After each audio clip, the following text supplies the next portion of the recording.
determined yet disorientated hero end his days as socialist sushi? Will his daring exploits be cut tragically short by vengeful calamari? Will the general's wife ever forgive him for missing Ruslan and Lyudmila? And just how many eggs did Pavel steal, and where did he keep them? All of these questions and more may or may not be answered in the next exciting episode of Littleorpheus!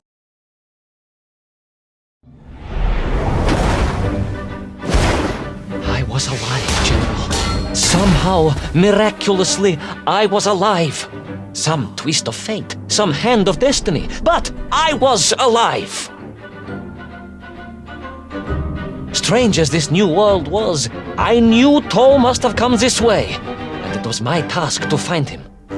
And it happened like this. The sun beat down on me relentlessly. The heat was unbearable. I was exhausted. Yet I could not stop. I had to go on. For 7 weeks I trudged across the desert. On the second day... Please, comrade, if we may. I think we can skip the details, unless you consider them to be particularly relevant to the location of Littleorpheus. Of course, General. We will simply omit the tale of the singing chasm, the oasis of mirrors, the sightings of Toll's Mieng aloft on their pterodactyls carrying parts of my crashed rocket drill over the horizon to Lemuria. Wait, the what? Singing chasm? Not that, but the rocket drill. Oh yes, General, the rocket drill. But what did Toll want with it? And why Lemuria? Lemuria? Lemuria, General. I am not familiar with this Lemuria, comrade. Well, that is because it does not exist, General. Or at least, so I thought.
Strange crystals seemed to exert an extraordinary hold over the stone blocks and arches.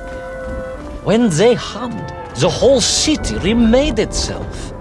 Where they were missing, clearly looted by some villainous thief, the city was fallen to ruin.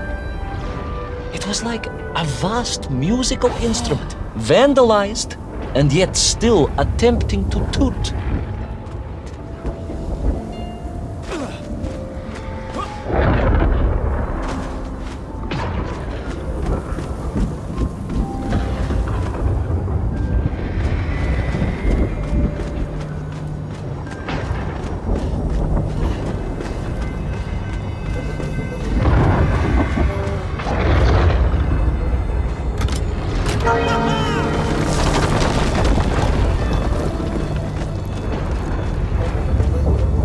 How poetic.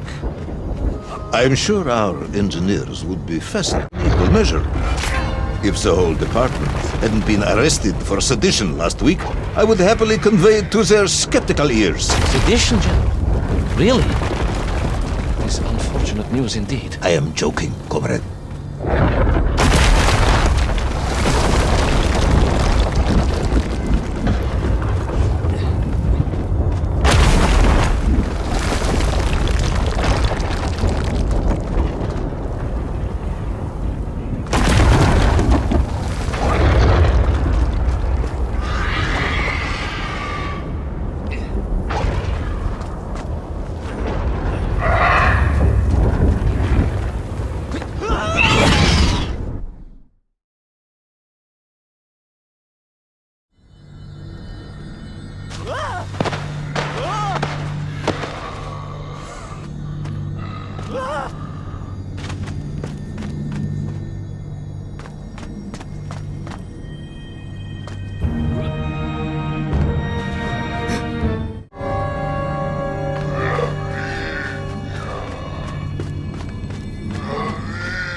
Oh yes, the Mank were here, all right.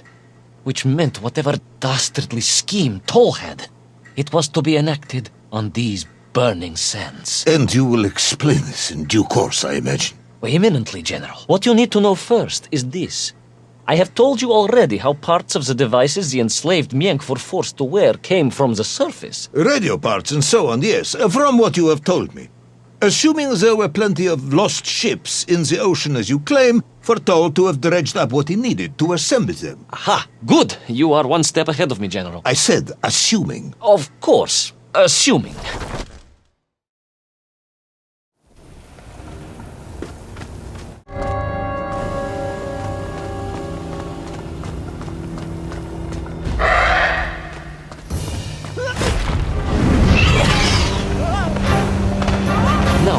Raided Lemuria that the other major component of those mind-controlling helmets could amplify vibrations and waves, and was using them to boost the signal of the radio parts. He knew the exert his control over the amplify vibrations and waves, and was using them to boost the signal of the radio parts to exert his control over the nymph. Which meant... Yes? Imagine, General, what such amplification could achieve when fused to the finest atomic science our great Soviet civilization has produced. Wait. I do not understand. You said Toll was planning on using the bomb to shatter the Earth's crust to return to the surface. A tragic mistake, General. He had not recognized the extent of his mad ambitions. You mean to imply Toll would have attempted to enslave the Russian people? Bah! The will of the Soviet citizen is mighty and strong. To you, perhaps, as a trained warrior. But consider, perhaps instead, a humble son of a toy maker from Tolos. Ah, yes. Perhaps we have our share of simpletons, after all.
The vast pictograms told of a history of wonders.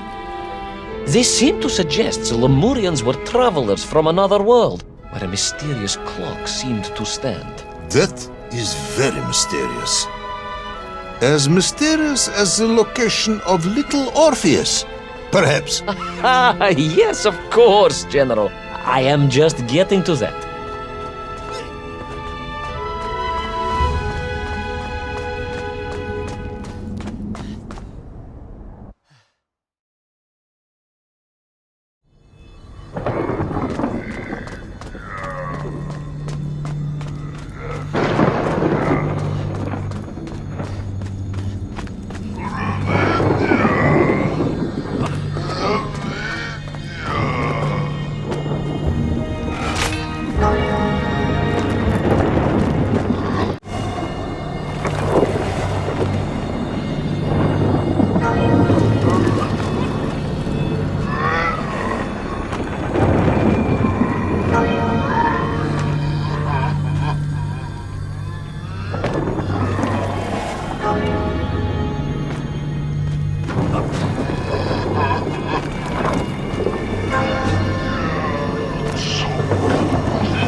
As I bravely explored that ancient city, a question was gnawing at my mind. What did it mean that the Lemurians had foreseen the coming of Tol? And who was the man from above that was celebrated as the savior of the Menkf? It was almost as if they could read the future in their crystals.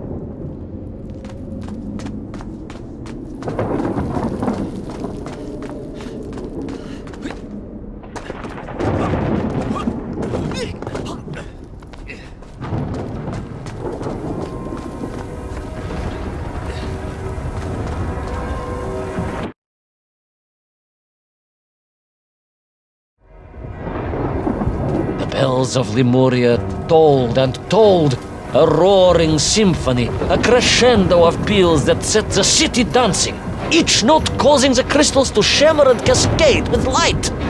But the sandstorm was no natural phenomenon, and the bells did not ring for celebration. Something was very wrong here. Aside from the pterodactyls and the Menkf and the dancing stones and the ancient magical prophecies and the crystals and now the giant bells, you mean? If you don't want me to continue, General, then I can easily...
Those magical structures, a righteous fire in my heart.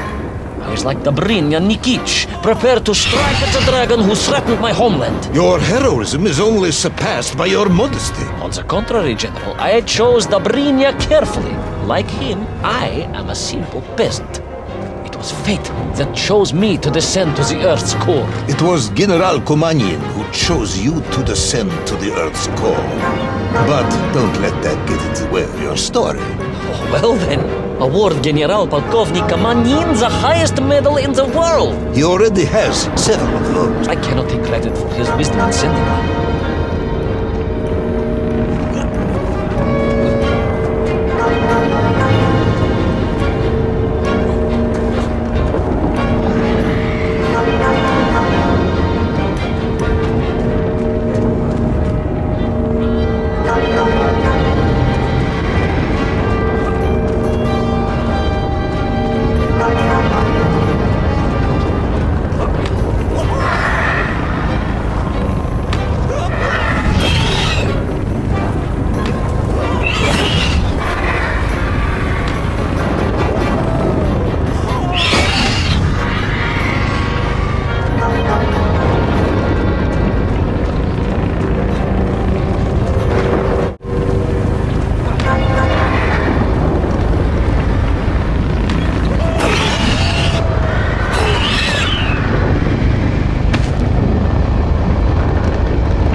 was once a rocket drill ship, built to burrow into the earth, was now a mighty vessel, repurposed to blast off into the skies.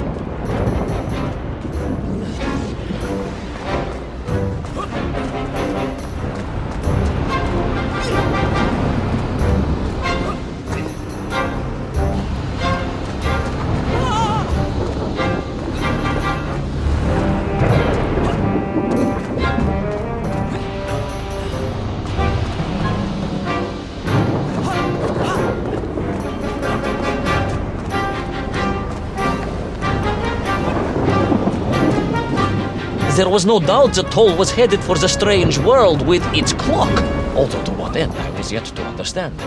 But there was no time to consider, no time for questions.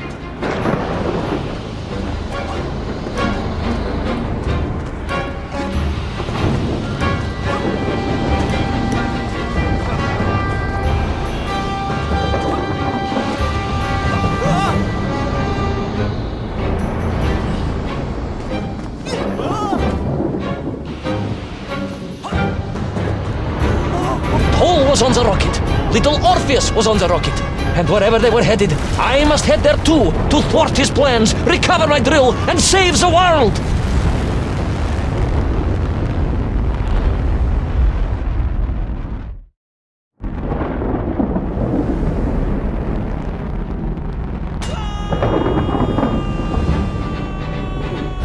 Will our enthusiastic yet disorientated hero be burnt to a cinder by the rocket's engines? Will he be smashed into the rock that surely must be beyond the Lemurian skies? Does Nikolai Petrovich Kamenyin really need any more medals? What was the strange clock, and what could it all mean? All of these questions, and more, will be answered, if you're extremely lucky, in the next exciting episode of Littleorpheus!